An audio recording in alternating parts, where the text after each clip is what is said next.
bi me do timing mun kono Lucien di karamɔgɔ ye mun fɔ yani ka don parce que an y'a ye bi ni terrain bɛ traverser kana i ɲɛsin digi karamɔgɔ ma qu'est-ce qui s'est passé c'est où a ye ne wele a fɔ ne ɲɛna an ko Seku fais-moi gagner le match a ye ne fɔ ɲɛna ne de bɛ se k'ale la gagner ne de bɛ se ka Mali la gagner.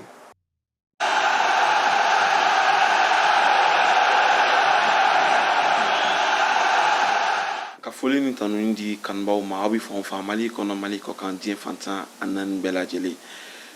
ani jodama ni bela jeli be awle ko l'enfant kita l'ambassadeur ana bi ɲɔgɔn fɛ ana bi na masala mun kan ay blessure mun sɔrɔ rupture de ligament i b'a ye k'a fɔ ko a gɛlɛyara bolo kosɛbɛ ka se ka wuli o la ka tila ka segin ka na mun ye dolanci daminɛ a ka tɔn na ka tila ka na mun ye faso ale kumabɔ fo ka taa mun ye celu sɔrɔ ka don mun ye Soudan du Sud ale contre la Kampala Ugandakaw olu fɛ yen nɔ ana bɛna masala sisan nɔ a ye blessure a y'a ta cogo di ani a ye gɛlɛya jumɛnw sɔrɔ a kɔnɔna la ani a ye ressources bɔ min pour que ka se ka taa mun ye kɛnɛya siraw olu ɲini fo ka na se ka wuli ka jɔ a sen kan ana bɛ ɲɔgɔn fɛ yan nɔ Jodama kɔri baasi t'i la ça va alhamdoulilah e ni fama kɛra a kɛra fama ye kɛra yɛrɛ. Alors, déjà, merci pour ton accueil. Alors, Jodama Yingali Gale, blessure, Anana Chogodi, Ani Yamine Chogodi, Ayamukila. Bon, bonjour tout le monde. C'est Koita Sekou, international malien, club Red Bull Salzbourg. Bon, je sais qu'il blessure. Bon. Je sais qu'il faut amanier, mais on y en a fait parce que dans la vie, féminité mort fera. Au cas où on a segui, il colle gala quoi. Bon, ni banana surtout, banana préparation est fait là. Bon, préparation premier match, sans croire que mena dame bon, avec mon moral cassé quoi. Même si ni blessure était, ali kada au yoro drama, avec mon moral cassé. Bon, blessure mi non blessure jane fait na kundu. Parce que ni blessure, a kunga jugu re. Ma femme parce qu'à Tarafo presque 10 mois et 15 jours donc presque 100 quoi bon franchement blessure est toro parce que me bana wakati mina ntumé en positionné ka Coupe d'Afrique préparée bon on me en saison préparée bien vrai mais ngakili me Coupe d'Afrique là pour aller que kata Coupe d'Afrique ñenema on y fait bon au betien bon franchement monsieur ga fo fene bon sisan kɔni alhamdoulilah parce que n fana ye ko caman faamuya a y'a to n bɛ se ka difficulté affronter quoi donc gɛlɛya nana cogo cogo n bɛ se ka n yɛrɛ bɔ dɔɔnin quoi donc an ye entraîné o la quoi n bɛ se ka fɔ alhamdoulilah o côté ta fanfɛla la donc hali bi n bɛ continuer n bɛ baara kɛ hali bi a ma ban parce que blessure banna mais baara ma ban n m'a faamuya parce que sisan n tun banalen don n bɔra blessure la mais n mago bɛ n ka forme na comme avant bon o tɛ sɔrɔ fo n ka baara kɛ quoi fo n ka continuer hali bi ka baara kɛ n ye minnu kɛ blessure kɔnɔna la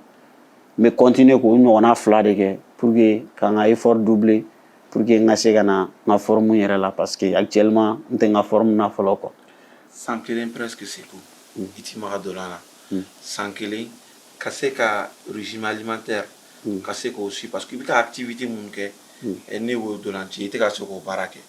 donc pour que kana na surpoids kɔnɔna la ka diététicien ta n'an b'a fɔ o ma ko maa minnu ka baara bɛnnen bɛ dumuniko ɲɛɲinini ma i y'olu baaraw bila sen kan cogo di Sekou ani i kɛrɛfɛmɔgɔw y'a minɛ cogo di plus précisément la famille tes proches. Ouais bon n bɛ se k'a fɔ n ka blessure in kɔnɔna la n ma vacances sɔrɔ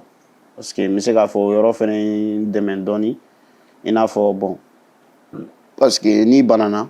n'i ye vacances kɛ trop a b'a to i bɛ poids ta parce que i bɛ dumuni ni fɛnw kɛ ne yɛrɛ banana ne ye opération kɛ même pas 10 jours une semaine dɔrɔn ne taara entraînement daminɛ ni n sen ye quoi donc ne tun bɛ poids taw ni fɛnw kɛ quoi donc n ma repos caman sɔrɔ après wagati dɔ la u ye na reposer 2 semaines n nana famille lajɛ après n seginna o kɔfɛ bon équipe yɛrɛ kun kɛlen don ka mɔgɔw ta pour que ka n ka poids ni n ka fɛnw contrôler olu mɔgɔw kun bɛ yen nɔ u bɛ n ka fɛnw contrôler chaque 2 semaines une semaine donc ni min man ɲi an b'a essayer k'o corriger ni min man ɲi a bɛ tan tɔ mais bon balontanna kɔni hali n'i tɛ balontanna ye n'i ye farikolo la baarakɛla i kɛra mɔgɔ sugu sugu ye n'i ye san kelen kɛ i tɛ activité kɛra cogo cogo farikolo bɛ bonya soit i bɛ poids ta mais ça veut pas dire que k'i tɛ poids in bila quoi i y'a faamuya parce que poids dɔw bɛ yen n'i ye poids ta kojugu i tɛ se ka poids in bila quoi a bɛ gɛlɛya quoi mais n'i ye poids ta ka se niveau dɔ la n'i y'i ka activité daminɛ comme il faut i b'a bila quoi parce que a tɛ se ka poids tɛ se ka taa ni mɔgɔ ye k'i to activité la 100% quoi voilà donc n bɛ poids ta dɔɔni mais n'i ye activité daminɛ ka entraînement daminɛ normal la sani saison yɛrɛ ka daminɛ préparation na n bɛ n ka poids de forme sɔrɔ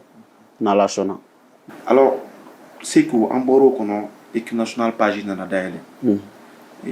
i to i ka blessure kɔnɔna la ka Coupe d'Afrique dolanciw ye cogo di ani i yɛrɛ ka nali cɛ kɔsa in na. Bon n bɛ se k'a fɔ blessure in yɛrɛ bɛɛ fɛnɛ kɔnɔna la min yɛrɛ tun bɛ ne Seku tɔɔrɔ parce que ni ne tun ye n da ka se ka Mali équipe nationale ye ka jouer ko ne Seku t'a la pas parce que n t'a la dɔwɛrɛ la mais bana don mais ko ne Seku t'a la ne b'u ye ne terikɛw n coéquipiers n frères u bɛ ka jouer ne Seku tɛ ka se ka dɛmɛ don u ma fɛn min terrain kɔnɔ voilà i b'a fɔ u bɛ kɛlɛkɛyɔrɔ la mais sans que marifa tɛ n bolo ou bien n t'a dɔn n b'a fɔ cogo min na quoi donc franchement o de tun bɛ ne tɔɔrɔ blessure in kɔnɔ vu que Coupe d'Afrique passera n kɔfɛ ka Coupe du monde éliminatoire passer bon ka Coupe du monde éliminatoire bɛɛ fɛnɛ passera bon n tun bɛ matchw lajɛ a tun bɛ n tɔɔrɔ pas parce que a bɛ n tɔɔrɔ n tɛ yan mais n tɛ ka se ka Mali dɛmɛ i y'a faamuya n tɛ ka se ka n ka dɛmɛ kɛ Mali ye o yɔrɔ de tun bɛ ne tɔɔrɔ blessure in yɛrɛ bɛɛ la o de ye ne tɔɔrɔ parce que Mali ye match minnu jouer ni ne tun t'a la bon donc ne bɔra blessure la ka bɛn match min fɛnɛ ma donc ne welela la mais moi je sais que ne yɛrɛ tun ma prêt je sais que ne ma prêt ni coach échangera n y'a f'a ye bon a yɛrɛ ye min fɔ télé la o de fɔ ne fɛnɛ ɲɛna même si ni ma prêt na de 15 à 10 minutes ne b'i la don parce que je sais que i bɛ se ka fɛn dɔ kɛ donc o yɛrɛ de kɛra n ka nali kunba bɛɛ ye parce que je sais que n yɛrɛ tun tɛ 100% na parce que n bɔra bana la donc kana ka jouer tantôt a ma nɔgɔn. Match fɔlɔ kun cɛra nisɔndiya kɛra an bɛ sɛbɛnya sɔrɔ 4 ani fo deuxième match an bɛ taa Kampala Uganda an bɛ Sudan du Sud b'an bisimila yen nɔ Seku dolanci gɛlɛyara parce que an bɛ bi fɔlɔ ta Mohamed Kamara bɛ na tuer égaliser les jokers celui qui a douché le Sud Soudan n b'a fɔ n ka article kɔnɔ ten tɔ voilà parce que bi in bɛ don timing min kɔnɔ Luciani dege karamɔgɔ ye mun fɔ yanni ka don parce que an y'a ye i bi don i ye terrain bɛɛ traversé ka na i ɲɛsin dege karamɔgɔ ma qu'est-ce qui s'est passé Seku. Bon ballontan na football bɛɛ n'a réalité don parce que coach yɛrɛ a y'a fɔ depuis a ma se i y'a faamuya donc mɔgɔ caman journaliste yɛrɛ ye kuma caman fɔ n man ka wele a bɛ tan a digira coach la d'un côté a digira la mais ne ye ballontanna de critique bɛ ballontan na si a bɛ fɔ bi ko i man ka wele peut-être i t'a niveau de la parce que i t'a mérité de mais bon donc olu tɛ digi ne la quoi i y'a faamuya mais ne b'a dɔn ni ne fɛnɛ nana ne ka rôle ye mun ye ou bien ne ka mission ye min ye ne tɛ ɲinɛ o kɔ